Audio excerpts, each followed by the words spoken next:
Hi, I'm Cameron Mitchell, and thanks to Oz Arts and Metro Nashville Public Schools, I'm here to bring you a STEAM exercise. Now, some of you may know what STEAM means, some of you may not. STEAM stands for science, technology, engineering, art, and math. All you need is something to write with and something to write on. Grab those and meet me back here. All right, so today we're going to take two areas that have nothing to do with each other, and we're going to meld them into one, making something majestic, something great. Career exploration and poetry.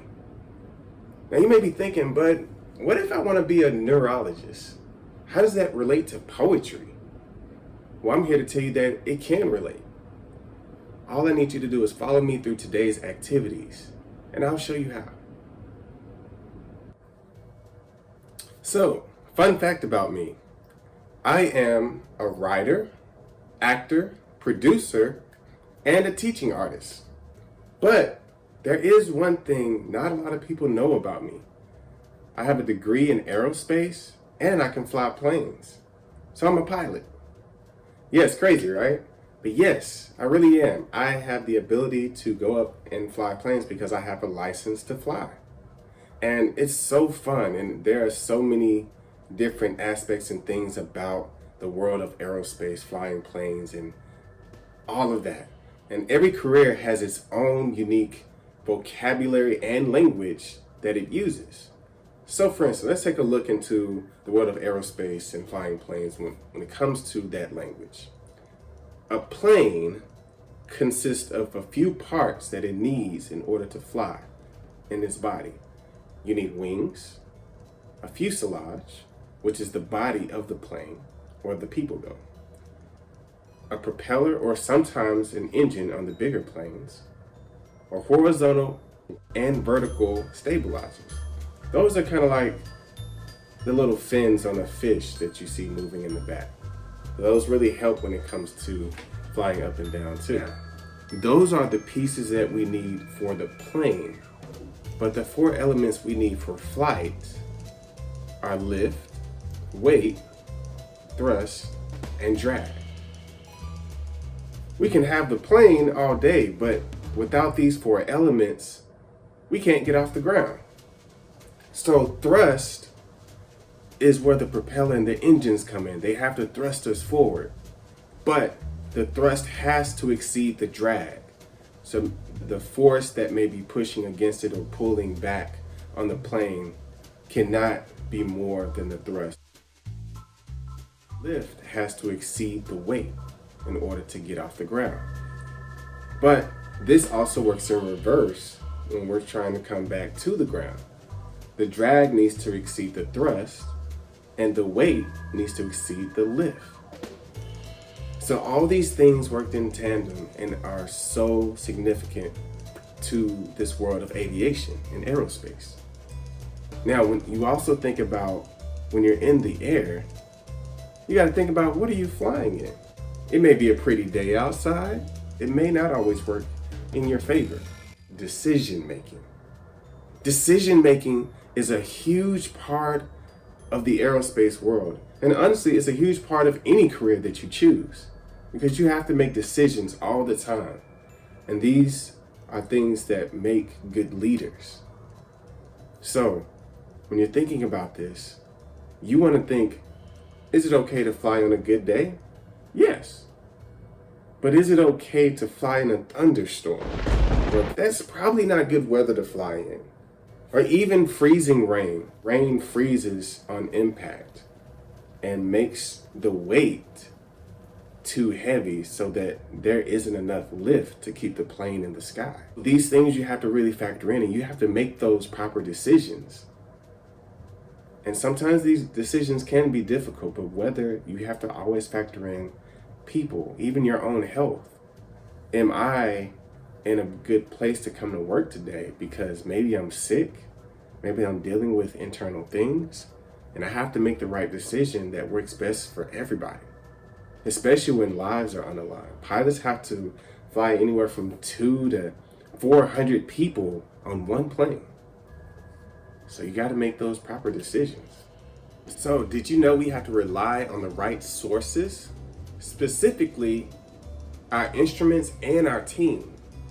I mean, I have to feel the controls from the plane and whether they're acting properly with me or not.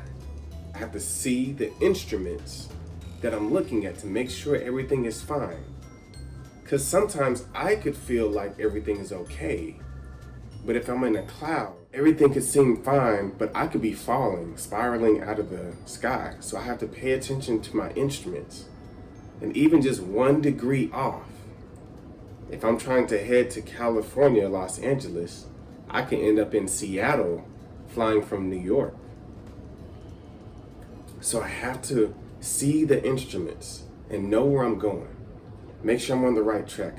And other things I have to think about, I have to smell the rain, and I have to hear if there's thunder, which lets me know there's a storm coming. Sometimes I can even taste the cool air starting to settle in. So it lets me know if it's okay to fly right now or not. So all these decisions make a big difference. But then on top of my own, it helps when I have a team. Air traffic controllers, the guys you see in the towers that are watching for me, lets me know if there are things that I can't see outside the plane. Mechanics who fix the plane, I'm just a pilot.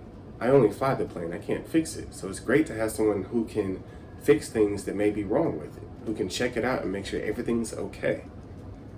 You have a dispatcher who checks in with me, make sure everything works fine and make sure I'm okay to go to the destination that I'm trying to reach. And so everybody works together, and it's really great that I have a team that I can work with anytime I fly. So I know there are other people that are watching out for me, and I don't have to watch my own back. It works out really well. So I know there are so many different phrases, so many different words and things to think about when it comes to being a pilot. We haven't even gotten into the amount of licenses you have to have, the hours it takes to get into this stuff, the books you have to read, and just there's so many things that go on with this, right? Such is life. But we have a phrase we like to use called shape up and fly right. And we use this as pilots, but we also use this with life. You know, there are so many things that try to steer us and make us move different and, you know, often cause us to fall off the path sometimes, to veer in the wrong direction. We may go left or right, but we always have to shape up and fly right to come back to where you're supposed to be and fly in the direction that you're supposed to be going. That's so key and so relevant, even now.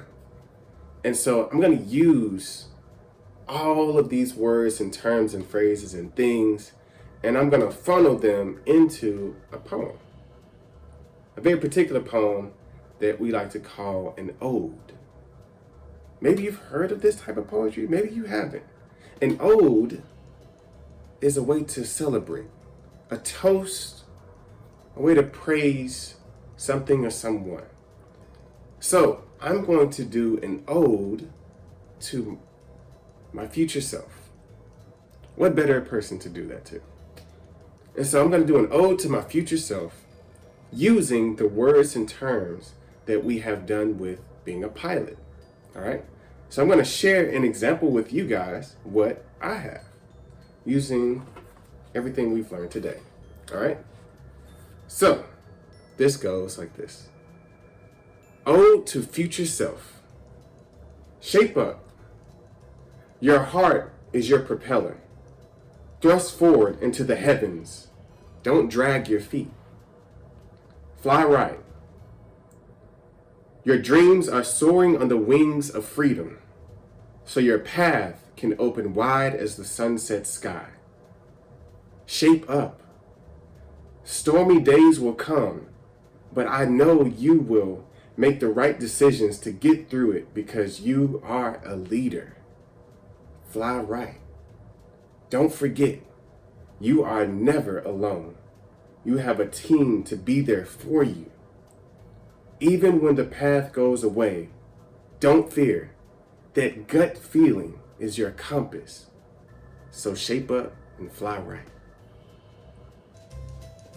All right, so now that we've had a chance to see what I can do, we're going to take the chance to build yours.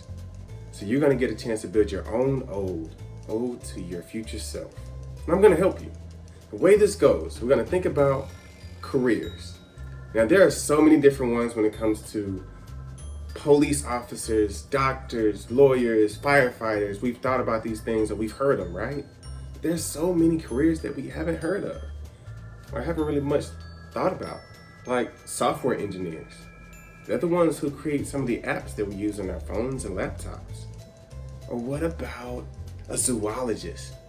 They help take care of animals and know so much when it comes to that area of just the animal kingdom. How about a neurologist? Those are pretty cool. They study the brain and they know so much about everything when it comes to the nerves and muscles. You could be a pasta chef, an astronaut, an audio engineer. They help to bring music, mix and master it, and make sure it's at the most beautiful place, magnifique. You can be a stunt person, like Marvel movies and things like that. But wait, you could even be, wait for it, a Lego builder. Yes, there are professional Lego builders going from building cities to statues. And they get paid to do this. This is pretty cool. So there's so many cool careers out here, cool opportunities. You gotta find them. Maybe if you don't find them, it's because it hasn't been created yet. And maybe it's waiting on you to do that. That's called being an entrepreneur. So we're gonna take these, choose one, and create an ode. I'm gonna give an example.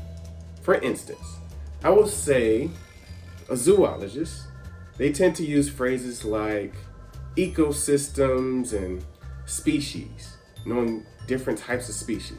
So I'm going to take this and turn it into a metaphor. I may say, your blank, and in this blank, let's say we can put something like ambitions, hopes, etc. So your ambitions create their own ecosystem that is healthier for the environment. I could even say your dreams are a different species because they can't be compared to anyone else's. All right? A neurologist uses words like nerves, brain, and muscles. So we can do the same thing. Make it into a metaphor. Use the blank dreams, strength, abilities, and compare it with the brain's muscles. So I may say my strength or my abilities are the brain muscles that can think through any situation. That's pretty cool. So now that you have a few examples, you're gonna go through and pick a career of your own. Maybe you can choose one that I named in my list, or you can research one that you might be interested in. Discover something new. What can you find? Now that you're researching and going through, what details, what sensory details can you find? What things can you feel? Can you touch? Can you hear? Can you smell? What type of details can you uncover from that career? All right? Now, using those, you're gonna create an ode poem, an ode to yourself, your future self. And we're gonna make sure it's around 8 to 10 lines. Can you do that? I believe you can, because I know you're capable. All right, so go ahead and try that. Well, I can't wait to hear what you guys have to say about your futures. Thank you guys so much for inviting me into your space and allowing me to share what I have with our STEAM exercise. I hope you guys have a great day. And remember, shape up and fly right.